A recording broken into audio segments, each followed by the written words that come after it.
नमस्कार साथियों, कैसे हैं आप सब। आज बहुत ही इंपॉर्टेंट टॉपिक के बारे में डील करेंगे कि रेप केस में मेडिकल एग्जामिनेशन कैसे होता है। याद रखिएगा, अगर आप एक लॉ के स्टूडेंट हैं, अगर आप एक प्रैक्टिसिंग लॉयर हैं, अगर आप बेसिकली एमबीबीएस की पढ़ाई कर रहे हैं और साथ साथ आप इस देश के बेसिकली जिम्मेदार नागरिक हैं, तो आपको हर हाल में जानना ज़रूरी ही है, क्योंकि हमारे सोसाइटी में हमेशा आसपास ऐसे घटनाएं घटित होते रहते हैं। तो आइए आज के अधिकार के बारे में जानते हैं कि किन बातों को हमें ध्यान में रखना चाहिए। ये वीडियो लास्ट तक देखना आप, क्योंकि दावे के साथ कह सकता हूं, एक हाई कोर्ट के वकील से ज़्यादा नॉलेज आपको इस पे होगी, इस बात का दावा करता हूं। अगर हम बेसिकली रेप के केसेस में मेडिकल एग्जामिनेशन के बारे में बात करें ना, तो सीआरपीसी का सेक्शन 164 जो बेसिकली बीएनएसएस यानी भारतीय नागरिक सुरक्षा संहिता की धारा 183 हो चुकी है, जो ये बेसिकली प्रावधान करता है कि जब रेप किया जाता है किसी विक्टिम के साथ या रेप करने का कोई बेसिकली प्रयास किया जाता है, तो उस केस में इंक्वायरी कैसे करें। तो इंक्वायरी करने के लिए ना विक्टिम को गवर्नमेंट हॉस्पिटल में ले जाया जाता है। सपोज करो अगर उस एरिया में कोई गवर्नमेंट हॉस्पिटल नहीं है, तो आप पास के किसी प्राइवेट हॉस्पिटल में भी लेके जा सकते हो, और वहां का जो रजिस्टर्ड मेडिकल प्रैक्टिशनर होगा ना, यानी पंजीकृत चिकित्सक होगा ना, वो इस मेडिकल एग्जामिनेशन को करेगा। अगर मैं आपसे बेसिकली मेडिकल रजिस्टर्ड प्रैक्टिशनर के बारे में बात करूं, तो मेडिकल काउंसिल एक्ट 1956 की धारा 2 में इस चीज़ों का बेसिकली एक्सप्लेनेशन दिया गया है कि कौन होता है, कैसे होता है, किस तरीके से होता है। इसके बारे में एक डिटेल लेक्चर लाके आपको बताऊंगा।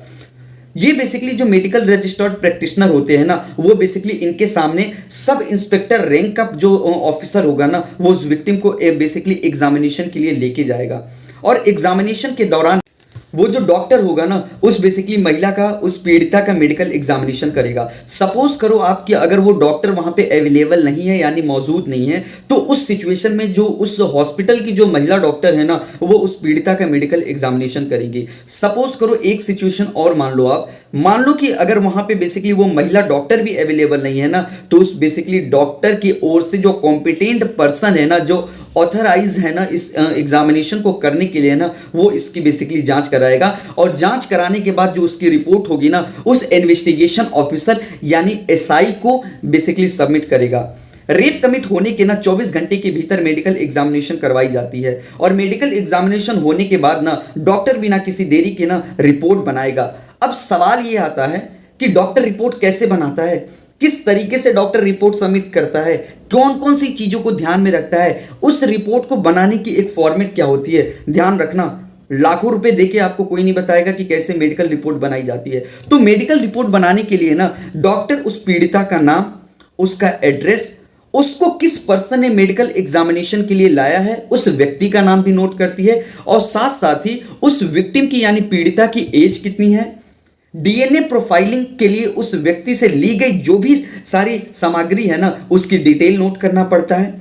साथ साथ ये भी नोट करना पड़ता है कि जिस टाइम विक्टिम का मेडिकल एग्जामिनेशन करवाया गया, उस टाइम विक्टिम की मेडिकल स्टेटस यानी मेंटल स्टेटस क्या थी, कैपेबल थी या नहीं थी, ये चीजें भी मेंशन करना पड़ता है। एग्जामिनेशन किस टाइम पे किया गया, वो कौन सा समय था, इसका डिटेल एक्सप्लेनेशन, और साथ ही ये सारी रिपोर्ट एसआई को सबमिट की जाती है। और सीआरपीसी का सेक्शन 173 कहता है जो इन सारी चीजों को फॉलो करते हुए डॉक्टर अपनी रिपोर्ट बनाएगा, और रिपोर्ट बनाने के बाद इन्वेस्टिगेशन ऑफिसर को देगा।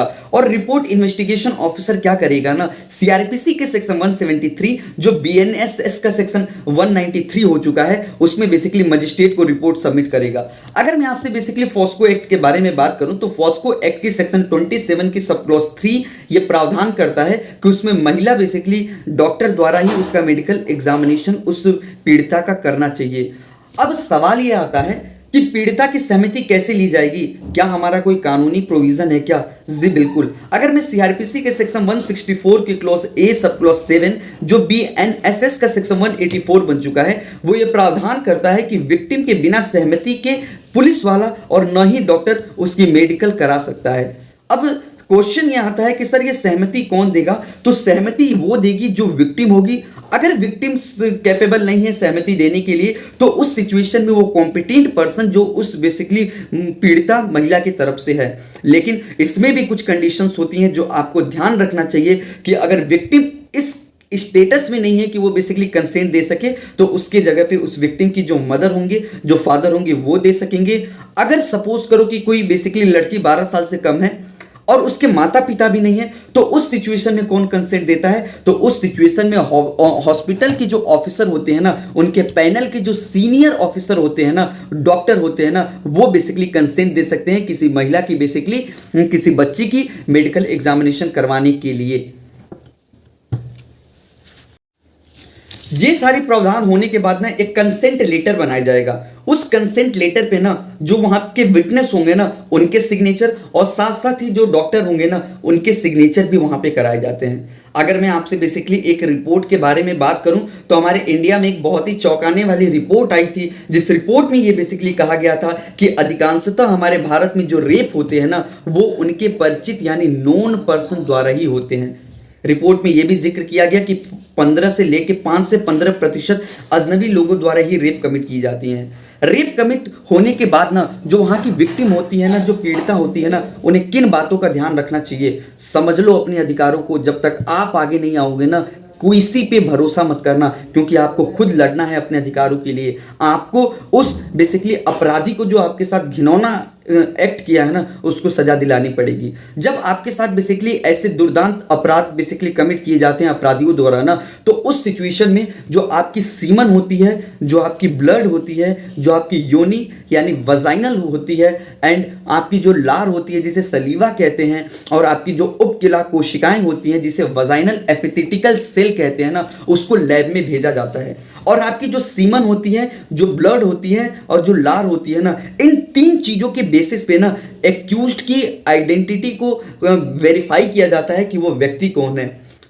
एक इंपॉर्टेंट चीज और आप जान लो कि जब भी बेसिकली आपके साथ रेप कमिट किया जाता है ना, तो आपको एविडेंसेस को प्रोटेक्ट करना है। सर ये एविडेंसेस को कैसे प्रोटेक्ट करेंगे? तो अगर कोई ऐसी पीड़ित महिला है या हमारे सोसाइटी में ऐसे ऑफेंसेस घटित हो सकते हैं, तो उनको अपने अधिकार को जानकर, अपने अधिकारों को समझकर सचेत रहना। तो उस महिला को क्या करना चाहिए उस सिचुएशन में कि अपने कपड़े को कभी ना काटे, अपने कपड़े को क्राइम स्पॉट पे कभी ना फेंके, खून से सने कपड़े, गंदे कपड़े को अपने बेसिकली बैग में रखें या बेसिकली एक पेपर में उसको बेसिकली फोल्ड करके रखें। लेकिन एक बात ध्यान रखना, कभी भी उसको प्लास्टिक में मत रखना, क्योंकि आपकी एक गलती आपके अपराधी को सजा दिलाने के लिए सबूत में कमी कर देगी। क्योंकि प्लास्टिक में जैसे आप रखते हो ना, आपकी एविडेंसेस को डिस्ट्रॉय कर सकती है। और आपको एक बात और भी बताऊं, जब किसी विक्टिम के साथ ना घटना स्थल पे कोई रेप कमिट किया जाता है ना, तो विक्टिम को तुरंत क्या चीजें नहीं करनी चाहिए, ये भी चीजें जान लो आप। आपको तुरंत पेशाब नहीं करना चाहिए,